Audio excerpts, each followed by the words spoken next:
आइए वेलकम। आइए बच्चों, हम विचार करते हैं एक समान चुंबकीय क्षेत्र में गतिमान चालक पर विद्युत वाहक बल। ये बहुत ही बेहतरीन और बहुत ही मज़ेदार टॉपिक है, जो कि दैनिक जीवन में हम इसका काफ़ी अनुप्रयोग देखते हैं, जो कि हमारे जीवन को सरल और सहज बनाता है। तो यहाँ देखिए, सबसे पहले एक समान चुंबकीय क्षेत्र लिखा है। एक समान चुंबकीय क्षेत्र हम पहले चित्रांकन करते हैं, चित्र से समझाने का प्रयास करते हैं। ये देखिए, व्हाइट बोर्ड तल में आपके सामने किसका चिन्ह बनाया गया बच्चों? कुछ बच्चे कह रहे होंगे गुड़े का चिन्ह, कुछ बच्चे कह रहे होंगे क्रॉस का चिन्ह।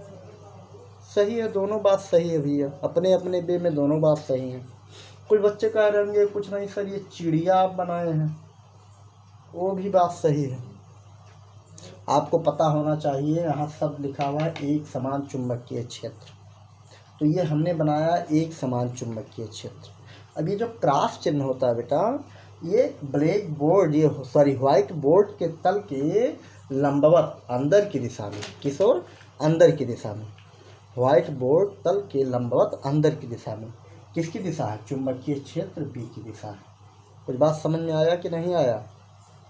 लेकिन ऐसे लगाया होता तब, इसका मतलब व्हाइट बोर्ड तल के ऊपर लंबवत ऊपर की दिशा में किसकी दिशा है? चुंबकीय क्षेत्र की दिशा। अच्छा, अब इसमें एक चालक हम क्या करेंगे, एक क्या लेकर चलेंगे बच्चों? चालक। चालक चालक जानते हो ना, जिसमें धारा का प्रवाह हम क्या कर सकते हैं? आसानी से करा सकते हैं। क्यों?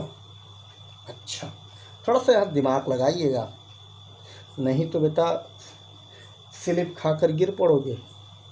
देखिए, ये चालक है। क्या है? चालक। इसका कुछ नाम दे देते हैं ए बी। एक चालक आपका ए बी, जो कि एक समान चुंबकीय क्षेत्र बी में लेफ्ट से राइट की ओर, यह इसका क्या है? लेफ्ट हैंड साइड है, और ये क्या है? Right hand side. लेफ्ट से राइट की दिशा में गति करने के लिए क्या है? स्वतंत्र है। लेफ्ट से राइट की दिशा में भी वेग से, किस वेग से? भी वेग से क्या करने के लिए? गति करने के लिए स्वतंत्र है। जब ये गति करेगा बेटा, तो इसके सिरे ए और बी पर ऑटोमेटिकली मीन्स ऑटो में बैठी हुई टकली लड़की नहीं, ऑटोमेटिकली ए और बी के बीच क्या उत्पन्न हो जाएगा? विभवांतर उत्पन्न हो जाएगा। उसी विभवांतर के लिए हमको क्या निकालना है? सूत्र निकालना है। तो सबसे पहले यहाँ एक शब्द आता है, आप पढ़े होंगे इसके पूर्व, प्रेरित विभवांतर और प्रेरित धारा। दो शब्द लिख देते हैं, प्रेरित विभवांतर और दूसरा शब्द है प्रेरित धारा। ठीक, इतना बात समझने का आप प्रयास करें। इन दोनों शब्दों के द्वारा हम क्या करेंगे? इसके अवधारणा को ओपन कर देंगे। तो यहाँ ध्यान दीजिए, आपका ये क्या है? ये भी चालक है, और चालक किससे मिलकर बने होते हैं? धनायन और ऋणायन। कोई संदेह? बिल्कुल नहीं। इसका मतलब इसमें आयन होंगे, बिल्कुल होंगे कि नहीं होंगे? होंगे। और इसमें कौन से आयन होंगे? मुक्त इलेक्ट्रॉन। क्या होंगे? मुक्त इलेक्ट्रॉन। और मुक्त इलेक्ट्रॉन क्या करेंगे? गति करेंगे। अच्छा, तो एक इसमें नियम लगाया जाता है, प्रेरित धारा की दिशा। प्रेरित धारा की क्या कहा जाता है? दिशा ज्ञात करने के लिए हम लगाते हैं एक नियम। क्या लगाते हैं बच्चों? एक नियम। कौन सा नियम लगाएंगे प्रेरित धारा की दिशा ज्ञात करने के लिए? कौन सा नियम? फ्लेमिंग का दाएं हाथ का नियम लगाएंगे। कौन सा नियम लगाएंगे? फ्लेमिंग के दाएं हाथ का नियम। इसी समय समझ लीजिए, फ्लेमिंग के दाएं हाथ का नियम से हम प्रेरित धारा की दिशा कैसे ज्ञात करते हैं। सबसे पहले अपने दाएं हाथ को क्या करते हैं? अंगूठे से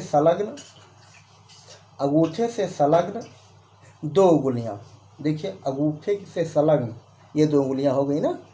अंगूठे से संलग्न, एक को तर्जनी कहा जाता है, इसको हमें नहीं पता है बेटा क्या कहा जाता है, मध्यिका कहते हैं शायद ना, लेकिन हम बिचली उंगली कहते हैं इसको। क्या कहते हैं? बिचली उंगली। इसका मतलब बिचली उंगली और अंगूठे के बीच जो उंगली है, इन तीनों को एक साथ क्या करेंगे? व्यवस्थित कर लेंगे। ठीक है। उसके बाद क्या करेंगे? तीनों को इस प्रकार व्यवस्थित करेंगे कि तीनों के बीच कितने अंश का कोण बने? 90 अंश का कोण। देखिए, इसके और इसके बीच कितने अंश का कोण बना? दिखाई पड़ रहा होगा ना, 90 अंश का कोण बन रहा है कि नहीं बन रहा? बिल्कुल बन रहा। अब इसके बीच इसके इसके बीच भी 90 अंश का कोण बनना चाहिए। तीनों परस्पर कैसे फैलाओगे? लंबवत। ठीक, जब लंबवत इसको बेटा फैलाओगे तो ध्यान रखना, जो अंगूठा होता है ये चालक के गति की दिशा बताएगा। किसकी दिशा? चालक की गति की दिशा। और ये जो आपकी उंगली है मध्यिका, ये चुंबकीय क्षेत्र की दिशा। किसकी दिशा? चुंबकीय क्षेत्र की दिशा। और जो ये दिशा होगी ये किसकी दिशा बताएगी? प्रेरित धारा की दिशा। देखिए हम अप्लाई करते हैं, सॉरी हम गलत बता दिए आपको, थोड़ा सा मिस कर दिए। ये किसकी दिशा है? किसकी दिशा है? ये अंगूठा किसकी? चालक के गति की दिशा है। और ये किसकी दिशा है? ये जो आपका तर्जनी है, तर्जनी मतलब मिडिल उंगली जो है और अंगूठे के बीच की उंगली, ठीक, इसको कहेंगे तर्जनी। तर्जनी जो है चुंबकीय क्षेत्र की दिशा बताएगी। और ये आपकी जो उंगली है तीसरी मिडिल उंगली, जैसे बिचली उंगली कहते हैं, किसकी दिशा बताएगी? प्रेरित धारा की दिशा। तो देखिए हम अप्लाई करते हैं। आपको पता है हमने बताया कि चुंबकीय क्षेत्र कैसे है, इसमें लंबवत अंदर की दिशा में, यही तो बताया जा रहा। इसकी दिशा क्या है? लंबवत अंदर की दिशा में। तो हम इसको क्या करते हैं? चुंबकीय क्षेत्र की दिशा में लगा देते हैं। कहीं एक ऐसे लगाया गया, बात को समझ में आया। और ये किसकी दिशा बच्चों? यह अंगूठा भी वेग से इधर चल रहा है ना, तो इसकी दिशा में कर देते। तो ये आपकी उंगली क्या बता रही? धारा की दिशा। इसका मतलब इसमें धारा की दिशा क्या बनेगी? सोच कर बताओ राम प्रसाद। धारा की दिशा क्या होगी? ये होगी। क्या होगी? ये होगी। होगी कि नहीं होगी? सोचो जरा, आओ मिलकर सोचें। इसमें धारा की दिशा क्या होगी? इसकी दिशा, धारा की दिशा क्या होगी? बी से ए की ओर होगी। बी से ए की ओर होगी। होगी कि नहीं होगी? बिल्कुल होगी। अच्छा, जब ये इस डायरेक्शन में गति करेगा तो इसमें क्या होते हैं बेटा, ये ध्यान रखने वाली बात है। ये धारा की दिशा, धारा की दिशा के जस्ट विपरीत किसकी दिशा होती है? इलेक्ट्रॉन की प्रवाह की दिशा। सही है ना? इसका मतलब ये धारा इस डायरेक्शन में चल रहा है, इसका मतलब इलेक्ट्रॉन की दिशा इधर है। क्यों नहीं समझ पा रहे हो? लॉकडाउन में मस्तिष्क लॉक हो गया आप सबका। ये धारा का दिशा है ना, इसमें बी से ए की ओर ना, तो इसका मतलब इलेक्ट्रॉन प्रवाह के जस्ट किसकी दिशा होती है? इलेक्ट्रॉन के जिस दिशा में बहेगा उसके उल्टा किसकी दिशा होती है? धारा की। इसका मतलब ये क्या था? पहले इलेक्ट्रॉन थे, लेकिन अब इलेक्ट्रॉन किस डायरेक्शन में मोशन कर रहे हैं? इस डायरेक्शन में। इसका मतलब जब यहाँ से शनिचर चलेंगे तो यहाँ क्या बन जाएगा? धन आवेश हो जाएगा। और यहाँ आ जाएंगे इलेक्ट्रॉन तो क्या हो जाएगा? ऋण आवेश। कुछ बात समझ में आया कि नहीं समझ में आया? मतलब ए बी जो चालक है इसके समस्त इलेक्ट्रॉन ए से कहाँ आ जाएंगे? बी पर आ जाएंगे। इसका मतलब ए पर धन आवेश हो जाएगा और बी पर क्या हो जाएगा? ऋण आवेश। और जब इसमें धन और ऋण जनरेट हो जाएगा तो ऑटोमेटिकली क्या उत्पन्न हो जाएगा? विभवांतर उत्पन्न होगा कि नहीं उत्पन्न होगा? बिल्कुल उत्पन्न होगा। क्या उत्पन्न होगा? विभवांतर। अब उस पर चर्चा करने से पहले जो हमने बातें यहाँ पर लिखी है उसको पहले हम क्या करते हैं, कुछ बातें जो हमने बनाया है चित्रांकन से उसके बारे में थोड़ा सा हम लिख लेते हैं, फिर निगमन करते हैं। सबसे पहले कुछ बातों को लिख लेते हैं। हमने क्या लिखा? चित्रानुसार एक समान चुंबकीय क्षेत्र बी में एक चालक ए बी भी वेग से गति कर रहा है। भी वेग से इस डायरेक्शन में क्या कर रहा है? गति कर रहा है। अतः प्रेरित धारा की दिशा बी से ए की ओर होगी। बी से ए की ओर होगी। किस नियम से? फ्लेमिंग के बाएं हाथ के नियम से। बी से ए की ओर होगी। इसीलिए ए पर क्या उत्पन्न हो जाएगा? धन आवेश। और बी पर क्या हो जाएगा? ऋण आवेश। क्या हो जाएगा? ऋण आवेश। इतना बात समझ में आया? अच्छा ये बताइए, जो आपके चालक होते हैं उसमें क्या पाए जाते हैं? परमाणु। क्या पाए जाते हैं? परमाणु। तो मान लीजिए एक कोई परमाणु होगा, कल्पना करिए, होगा कि नहीं होगा? बिल्कुल होना चाहिए। ये क्या है? इलेक्ट्रॉन है। इलेक्ट्रॉन किस डायरेक्शन में चलेगा? इस डायरेक्शन में चलेगा, धारा के जस्ट विपरीत। ठीक, जब इस डायरेक्शन में चलेगा तो इस पर एक बल भी कार्य करेगा। ये कौन सा बल होगा? इलेक्ट्रोस्टैटिक फोर्स होगा, Fe। और इसके जस्ट विपरीत एक बल कार्य करेगा जिसकी दिशा क्या होगी? आपका क्या होगी? लॉरेंज बल,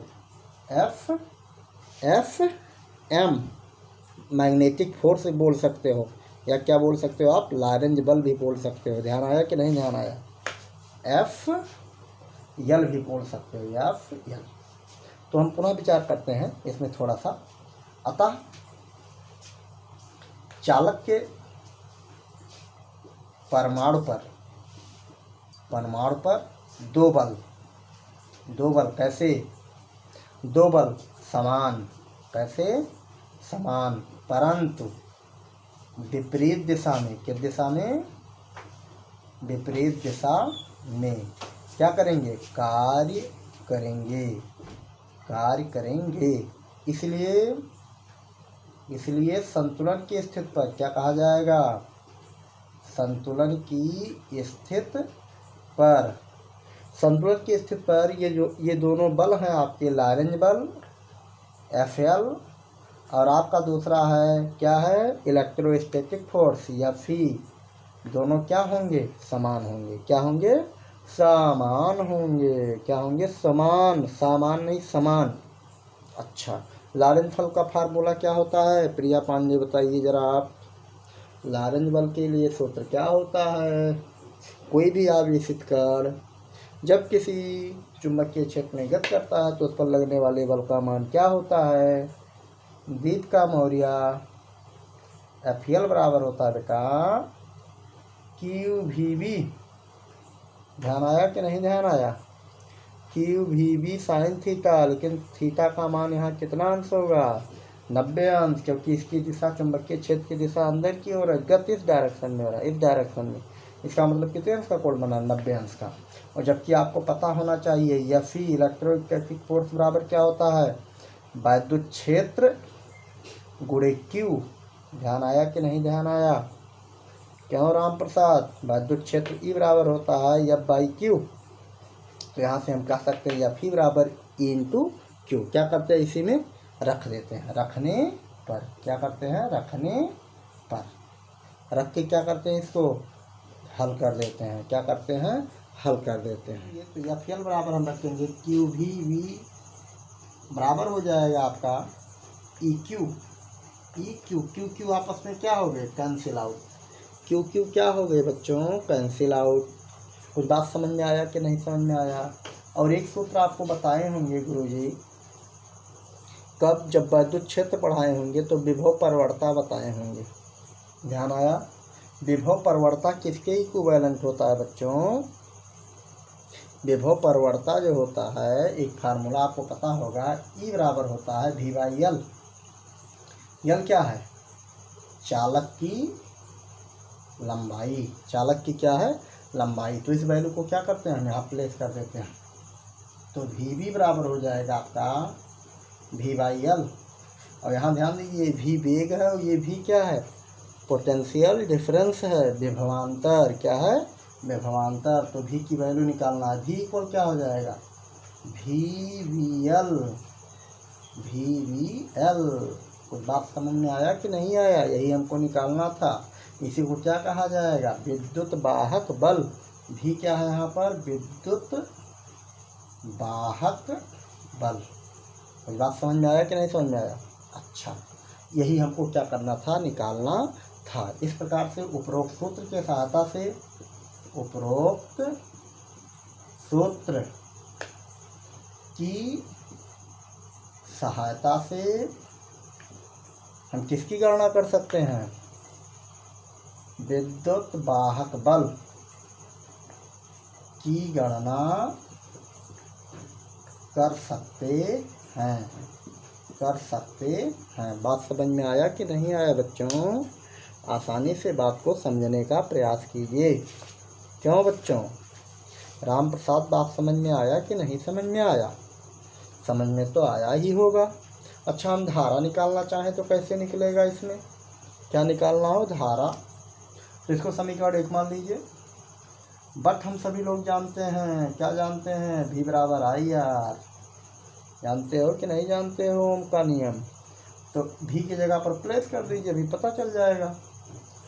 सो इक्वेशन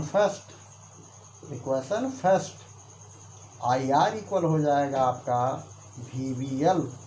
होगा कि नहीं होगा, बिल्कुल होगा। तो I बराबर क्या होगा, VVL बाई R। यहाँ भी वेग है, ध्यान रखना। और B क्या है, यहाँ BL सर मत समझ लेना, Shri Babulal sir. B means यहाँ है चुंबकीय क्षेत्र, L मीन्स क्या है, चालक की लंबाई, R मीन्स क्या है, चालक का प्रतिरोध, आई मीन्स क्या है, धारा। बात समझ में आया कि नहीं समझ में आया। उपरोक्त की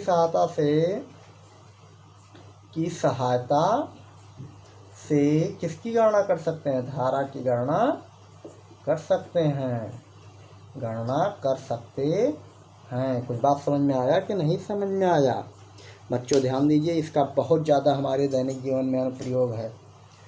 इसका सबसे सरल और सहज उदाहरण है पटरियों पर दौड़ती रेलगाड़ी के पहियों की धुरी पृथ्वी के चुंबकीय क्षेत्र के ऊर्ध्वाधर घटक की फ्लक्स रेखाओं को क्या करती है, काटती है, जिससे धुरी के सिरों के मध्य विभवांतर प्रेरित हो जाता है। क्या उत्पन्न हो जाता है, विभवांतर प्रेरित हो जाता है। ध्यान रखिए। और एक चीज़ ध्यान रखिए, जब वायुयान उड़ता है बच्चों, तो वायुयान के जो पंख होते हैं, क्या होते हैं, पंख के मध्य प्रेरित विभवांतर उत्पन्न हो जाता है ऑटोमेटिकली।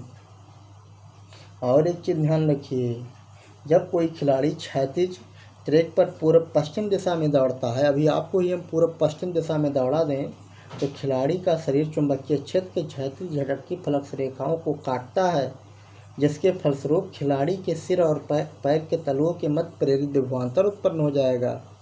क्यों अनूप, तार जोड़ दिया जाए अगर आपके सिर और आपके तलवे से निकालकर, और एक बल्ब कनेक्ट कर दिया जाए, एक बल्ब जोड़ दिया जाए, और आपको पूरब से पश्चिम दौड़ने को कहा जाए खूब तेज़ से, तो ऑटोमेटिक बल्ब क्या होगा, जलने लगेगा। बात समझ में आया कि नहीं, है ना मज़ेदार बात। अच्छा, इसी का इस्तेमाल किया जाता है, ध्यान दीजिए, किसको, रेलगाड़ी को रोकने के लिए। ठीक है, ब्रेक भी बनाए जाते हैं। आगे इसका अनुप्रयोग और हम आपको समझाएंगे। ठीक है, धन्यवाद।